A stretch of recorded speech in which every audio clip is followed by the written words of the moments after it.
Welcome to the Unpopular Opinions. Unpopular opinions. Have unpopular opinions. Unpopular opinions. Okay, so what's an unpopular opinion? Unpopular opinions. To utter such blasphemy. He's got the nerve, the audacity, the unmitigated gall to echo such blasphemous nonsense. Just blasphemy. How's everybody doing today? I want to welcome you to yet another episode of the Unpopular Podcast. Today is Labor Day, right? Labor Day? Yeah. Today is Labor Day, so I want to wish everybody a happy Labor Day. If you're celebrating Labor Day, if you're going to a cookout, enjoy your time. But today on the podcast, we're going to be talking about greatness and how greatness can really change how we view other players in other situations. Stay tuned.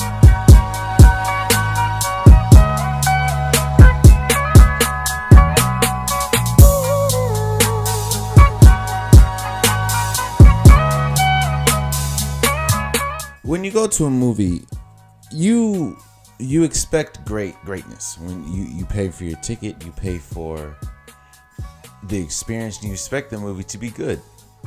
There are some instances where movies, the ending doesn't really paint a picture for the whole movie. And I say that to say, for instance, let's look at Unusual Suspects.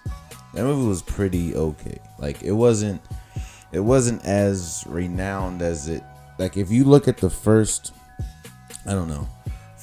hour and something minutes of it, you'd think, this is just an okay movie. But that last 15 minutes of the movie changed your whole perspective of Unusual Suspects to be now considered one of the greatest movies ever. The movie alone as a standstill wasn't that good. I mean, it was okay, but it wasn't all time great. But that last 15 minutes made or break the movie. It made the movie. And the same thing can be said with sports.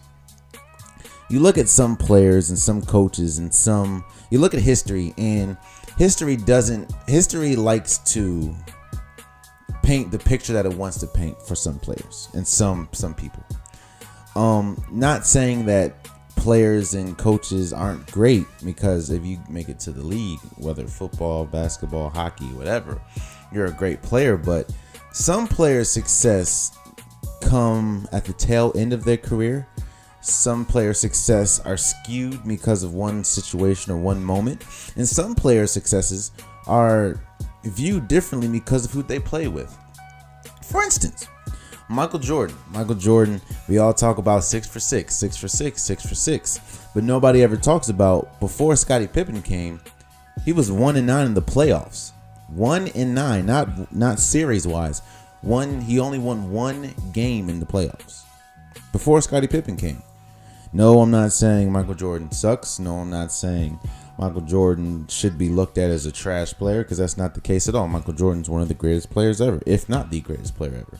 But that goes to show that history likes to skew. Moments will change your perception of a player. 6 for 6. Everybody will talk about, again, 6 for 6, but nobody will talk about 1 for 9. And you see that all the time. You look at John Gruden. John Gruden got a 10-year, $100 million contract to be the coach for the Oakland Raiders. And for the longest, of course, in 2002 with the Tampa Bay Buccaneers, he won a Super Bowl, but he won a Super Bowl behind one of the all-time greatest defenses ever, that was spearheaded by a Marvin Sapp, who is in the Hall of Fame. But for years, with the Gruden Grinder on ESPN and Gruden camps, Gruden was always looked at as a quote-unquote quarterback guru, or a football guru, or a football savant. And while that might be true, does that warrant a $100 million contract after he hasn't coached since 2008?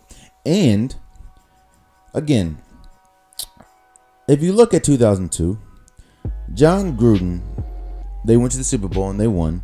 They were 12-4. They were number one in the NFC South, and of course, again, they won the Super Bowl.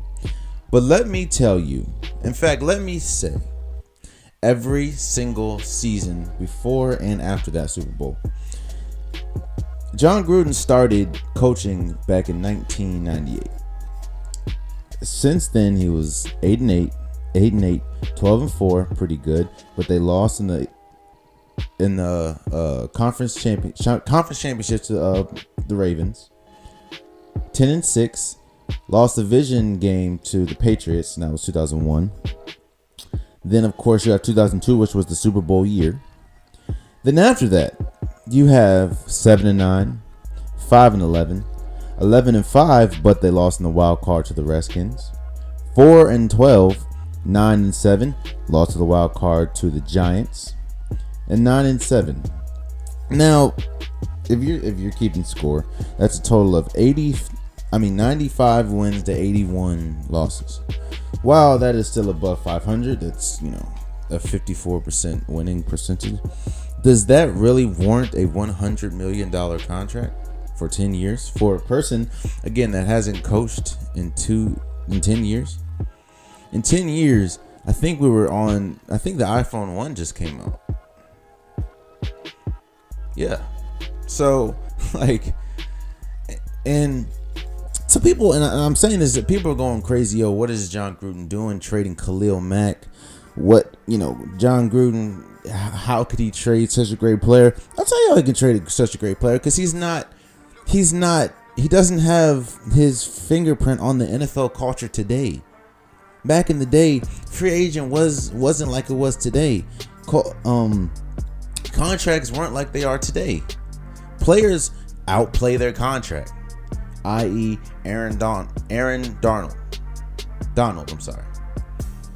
Players outplay their contract, and if you want the best players, you're going to pay the best players. Look at the players that got contracts this year. Odell Beckham Jr., one of the highest paid wide receivers ever. Aaron Donald, one of the highest paid defensive players ever. Now Khalil Mack, one of the highest paid defensive players ever. Aaron Rodgers, the highest paid quarterback of all time. And the thing is, all of these players still had years on their previous deal. But once you outplay your contract and you feel you deserve more, that in turn, makes the organization have to pay you. So that goes without saying, don't be surprised that John Gruden traded Khalil Mack. This is not an indictment on Khalil Mack. This is an indictment of you hire a person to come into your organization who's been out to set the game, I guess, for 10 years. You expect him to have in fact, since John Gruden came, Derek Carr's had a little problem with him. Of course, Khalil Mack's had, and he's gone. And there's already been players that come out saying that he has shown them old game footage. Like, come on now. Like, old game for like grimy game footage, really? So do not be surprised when you hear about John Gruden trading away the defensive player of the year. It's just crazy. Which goes back to my original point. Situations skew your opinion. John Gruden was an average coach. He had the one Super Bowl year in 2002, but he was an average coach. But because of that Super Bowl, because of the Gruden camps and Gruden grinder camps, and he's a quote-unquote quarterback guru because he's been around all these quarterbacks and been around all these training camps for ESPN. You expect him, they think, I guess he still can pick up where he left off. No, not at all. He left off at 9-7, to be honest with you. And if that's where you want him to pick up from, then good luck, Raiders. And it doesn't just land with coaches. Let's talk about Eli Manning. Eli Manning is a 2-time Super Bowl champion. 2 times. Both times was against the Patriots. Both times he was, I guess you can kind of say, instrumental in those Super Bowl wins. The David Tyree catch, that was to me more of David Tyree than anything else. But now because of those 2 Super Bowls, and I said this in a earlier episode of the podcast, he's going to be a first ballot Hall of Famer. You can't not put Eli Manning as a first ballot Hall of Famer for everything he's done. But when you look at Eli Manning is tied 14th all time he is tied 14th all time in interceptions thrown. Number 1 is Brett Favre.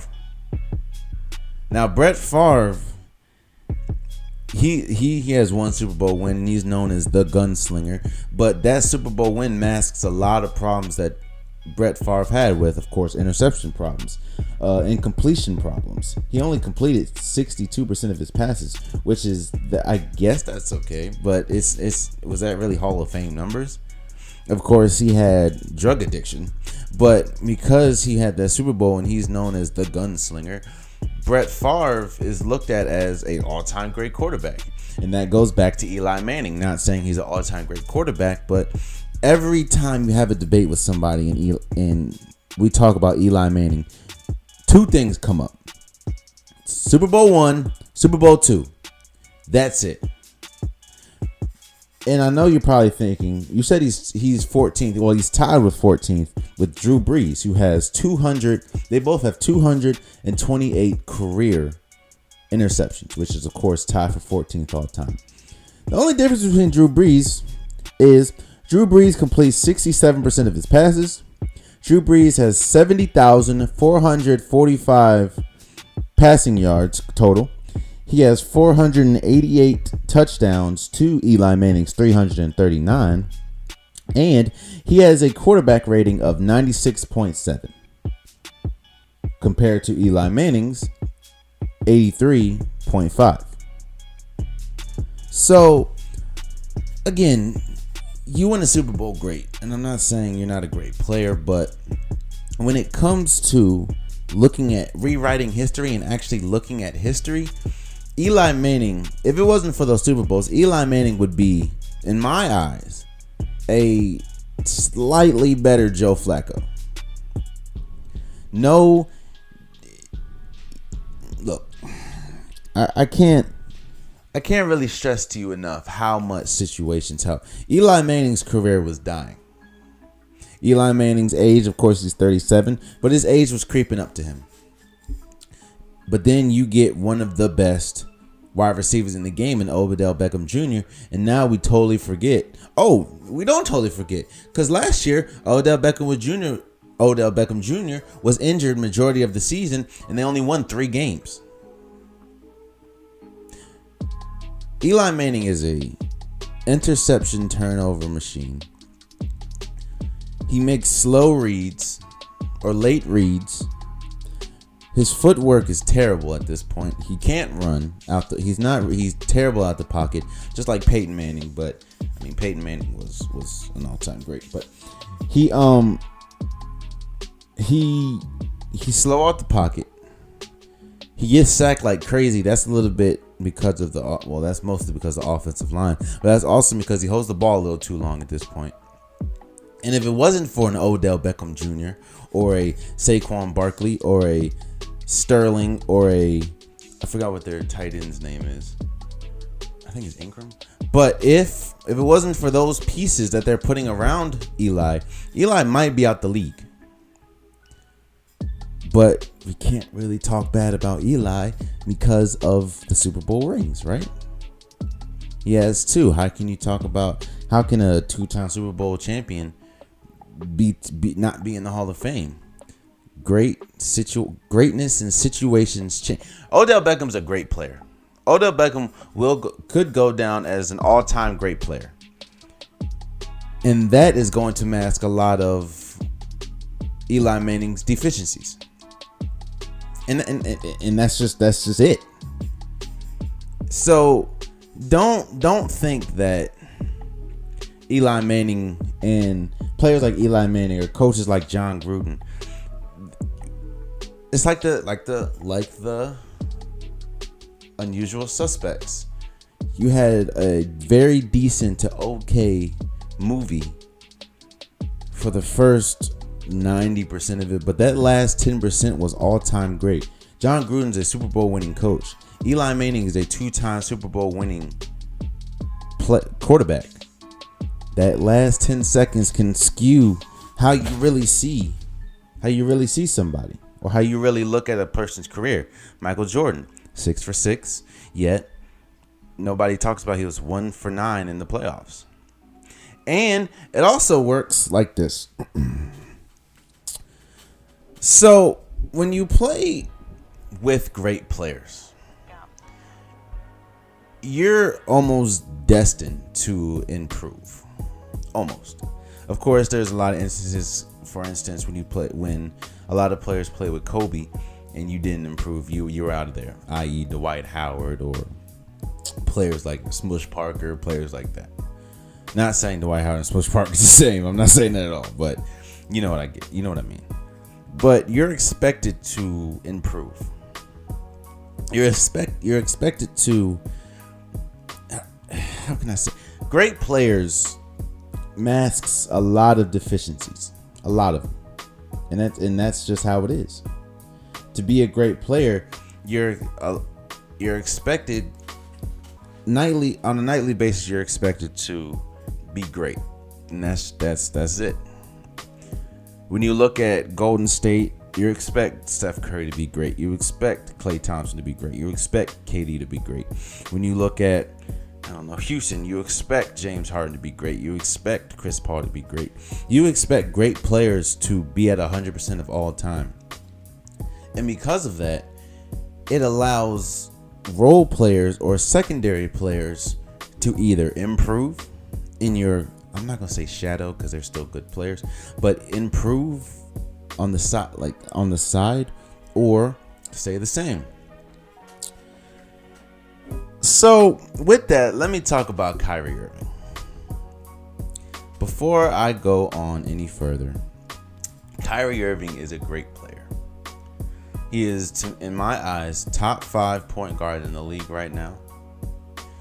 He has, to me, the greatest handles of all time. He is one of the greatest below-the-rim finishers of all time. And Kyrie Irving, all in all, is I'm not gonna say all around because he's terrible in defense, but he is a great all around great offensive point guard.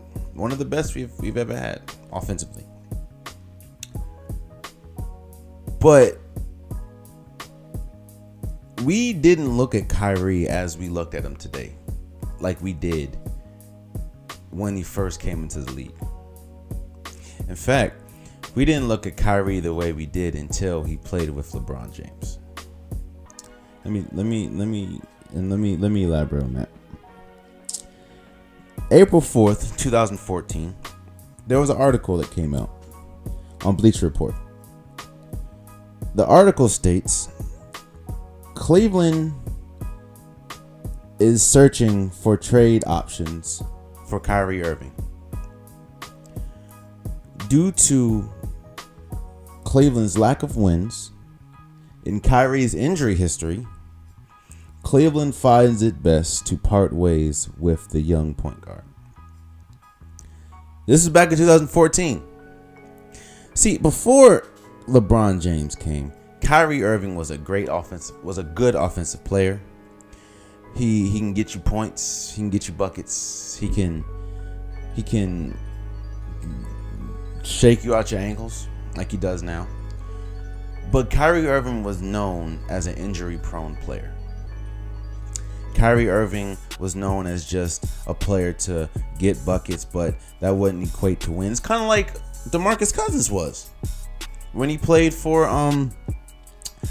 Sacramento. DeMarcus Cousins and Anthony Davis, to be exact. Anthony Davis and Marcus Cousins would get 50-point games, 50-point games, 48-point games, 49-point games, and their teams would still lose. Kyrie Irving would get you those 48 points. He'll have those 40-point game bursts, but then yet Cleveland will still lose by 15, 16 points. Don't forget, Kyrie Irving was a number 1 overall pick back in 2012, I believe. And so you're telling me, no, 2011. So you're telling me that in 3 years, from 2011 to 2014, Cleveland was already ready to trade Kyrie Irving because he wasn't producing wins. And he kept getting injured, from ankle injuries to back injuries to knee injuries. He kept getting, not back, knee injuries and ankle injuries. He kept getting injured. Hell, the man had, I don't know how many times he hurt his face. Like, Kyrie Irving was starting to looked at as an injury-prone scorer. Injury-prone scorer who all he was going to do was get points. He didn't play any defense. He really wasn't great at assisting the ball because he's a score-first point guard, which is understandable. But he's never been too focused on scoring. On assisting. He never really made teammates around him better. He never really made Tristan Thompson better. He never really made Dion Waiters better.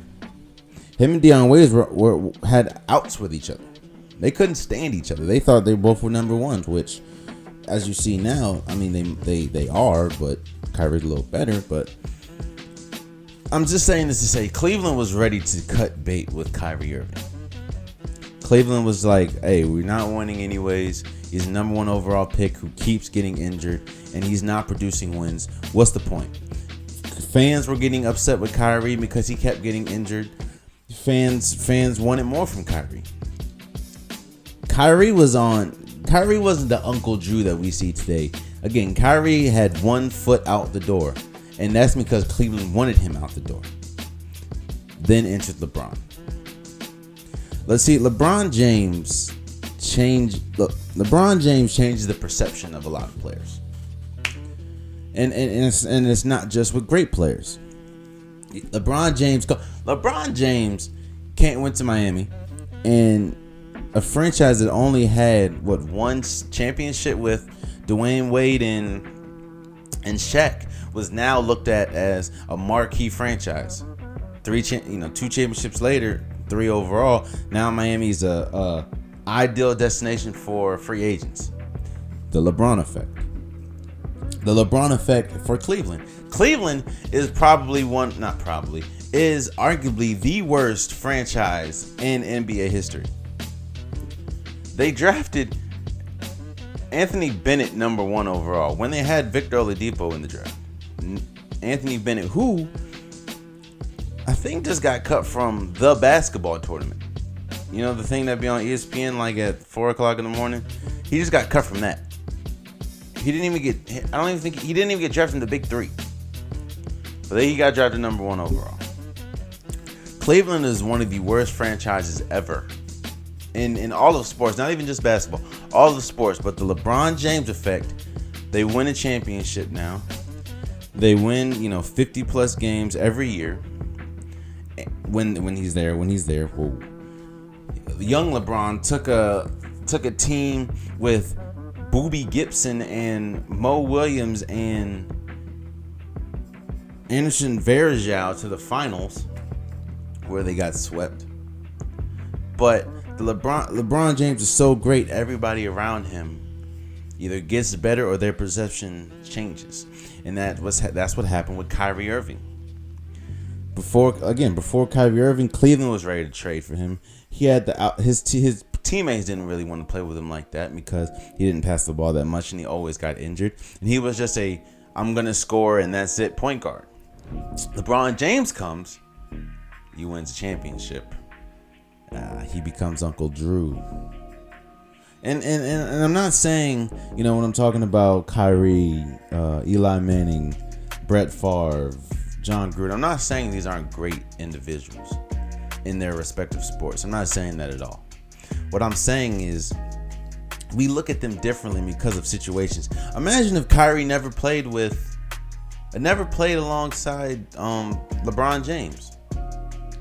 Would we look at him the same way we view Kemba Walker? The same way a lot of people view John Wall? A great point guard, but how far can you really take a team? Damian Lillard, a great point guard, but how far can he really take a team? Seeing as though Damian Lillard almost gets to the playoffs every year just to get swept or lose only winning 1 or 2 games. We view Kyrie as one of the best point guards in the league today, but I think that's also because of his time with LeBron James. Not only did his perception change, he got a little better, because greatness demands greatness. When you're playing with great players, like Kobe said, when you're playing with great players, you're expected to be great. If Kyrie would have been trash, not saying that he was trash before LeBron, but if Kyrie would not have improved with LeBron, or if he was injury prone with LeBron, hell, he got injury prone in the finals, which is why they lost to Golden State in 2015. So,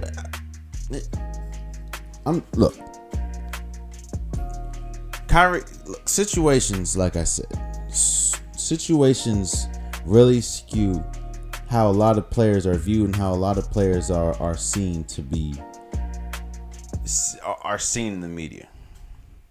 If it was if it wasn't for LeBron James, Kyrie wouldn't be the Kyrie today. We wouldn't have no Uncle Drew. He'd just be a Kemba Walker 2.0, a great offensive point guard, but not leading the team anywhere.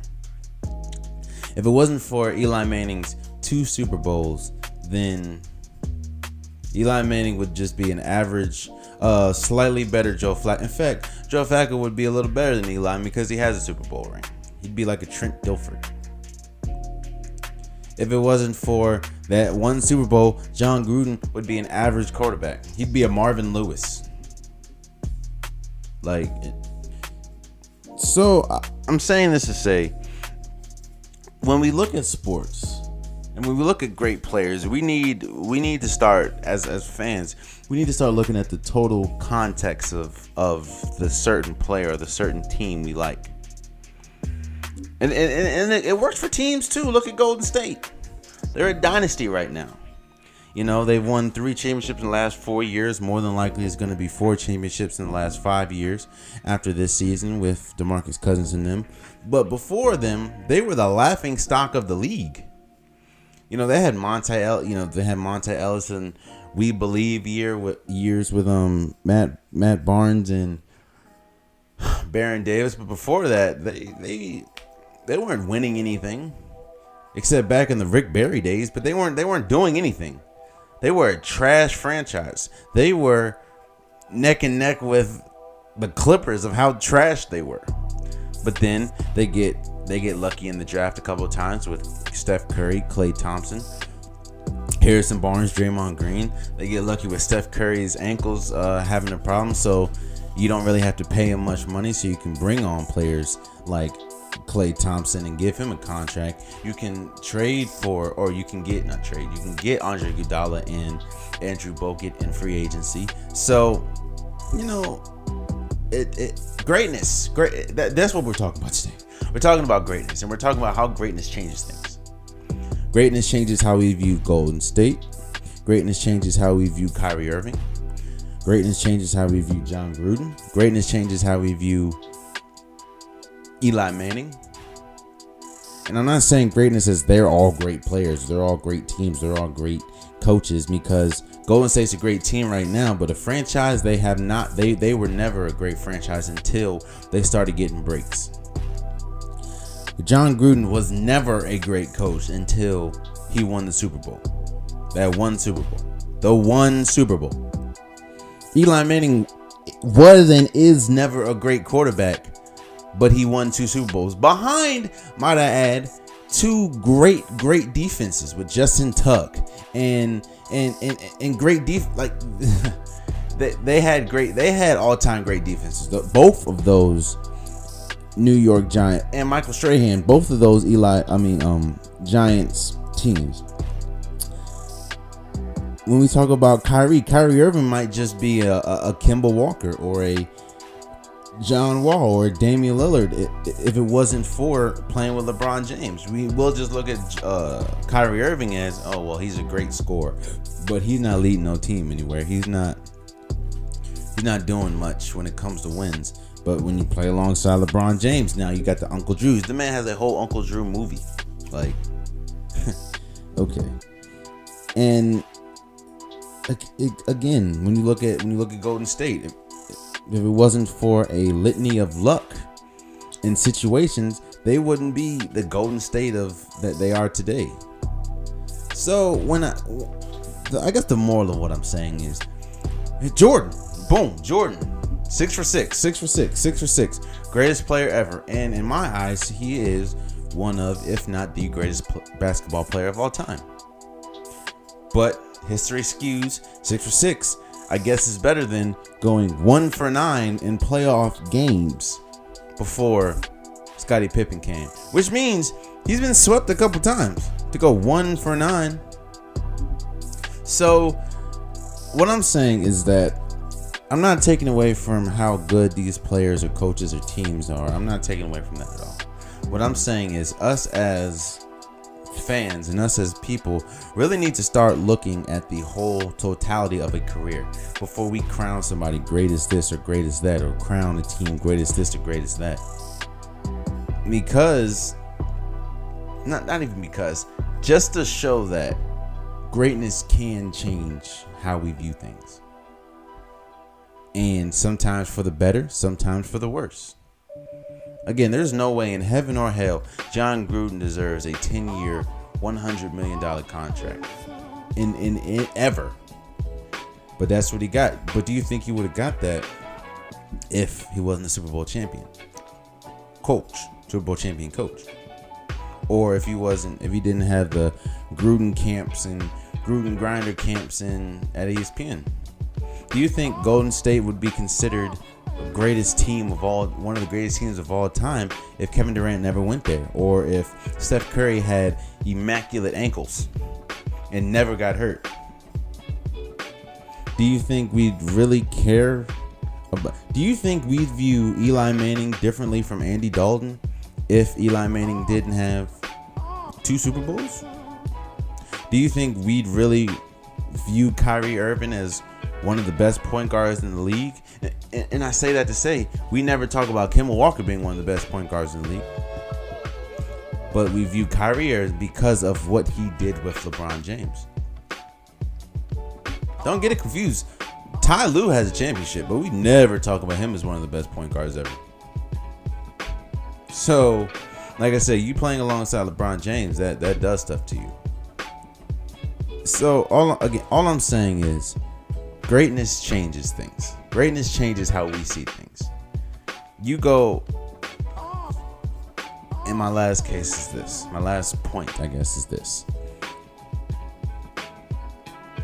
Charles Barkley is one of the greatest power forwards that ever played the game of basketball. Ever. When we talk about Charles Barkley was great for the Suns. He was good for the Sixers, and he was on his last leg, but he was still okay for the Rockets. But Charles Barkley, the mound rounder rebound, or whatever the hell his name was one of the greatest power forwards to ever play the game. But we look at him completely different than we look at, say, a Kevin Garnett. Why? Because he has a ring. We look at him completely different how we look at Dirk Nowitzki. Why? Because he has a ring. We look at him completely different than we look at a player like, Akeem Olajuwon. Why? Because he has a ring. At their primes, Akeem Olajuwon and Charles Barkley were neck and neck for for the best power forward in the league. But Kareem has 2 championships. 2 championships with LeBron James. With Michael Jordan wasn't playing, but 2 championships. So, again, greatness changes things. Greatness changes how we, and it doesn't have to be a longevity of greatness. It can be one moment. It can be one game, Super Bowl, 2 Super Bowls. It can be playing alongside a great player, Kyrie playing alongside LeBron James. It can be a spark of luck. You drafting Steph Curry after the Timberwolves draft 2 point guards, and then Steph Curry having ankle problems in the beginning of his career. So when we look at greatness, or when we look at players, don't always look at that one instance. Let me say this, and I'm going to end it with this. When we're talking about how great a player is, or how great a player's career or coach's career or team's tenure is, don't just look at the highs. Look at it all. Look at every season, look at everything they've done, and then make an assumption, or make your opinion, I guess. Am I saying Kyrie Irving is trash? No. Am I saying Eli Manning is trash? No. I'm not saying Golden State Warriors, John Gruden's trash? No. But what I'm saying is, if they never had their peaks, if Kyrie never won the championship playing with LeBron, if Eli never won 2 championships, if John Gruden never won that championship, if Golden State never had the litany of luck and won 3 championships out of 4 years, or 4 out of 5 probably this year, would we really view them the way we view them today? And there you have it. That's this episode of the Unpopular Podcast. Again, I want to say happy Labor Day to everybody that's going to cookouts and enjoying this hot ass weather. Again, thank you for listening. I want to thank everyone that continues to stick with me and listen. We're rolling. I really enjoy doing this, and I'm gonna keep it coming. I'm gonna keep giving y'all content. I'm gonna start very, very, it's very, very soon. Be on the lookout for an announcement, a big announcement for the podcast. So that's coming very soon. But again, I want to thank everybody, and I hope you guys have a terrific day. Happy Labor Day. Eat a plate of baked beans and barbecue chicken and a hamburger for me, because I'm probably not eating none of that. But again, have a great day. Much love.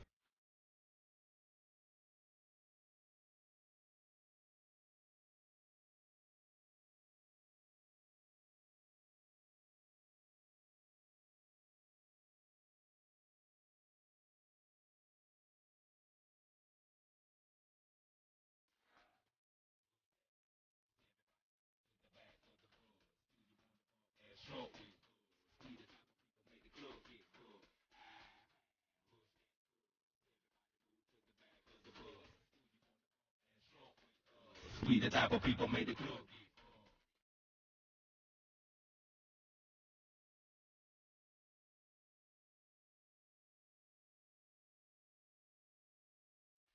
Nigga tried to take the back way. We stabbing every city, then we headed to that.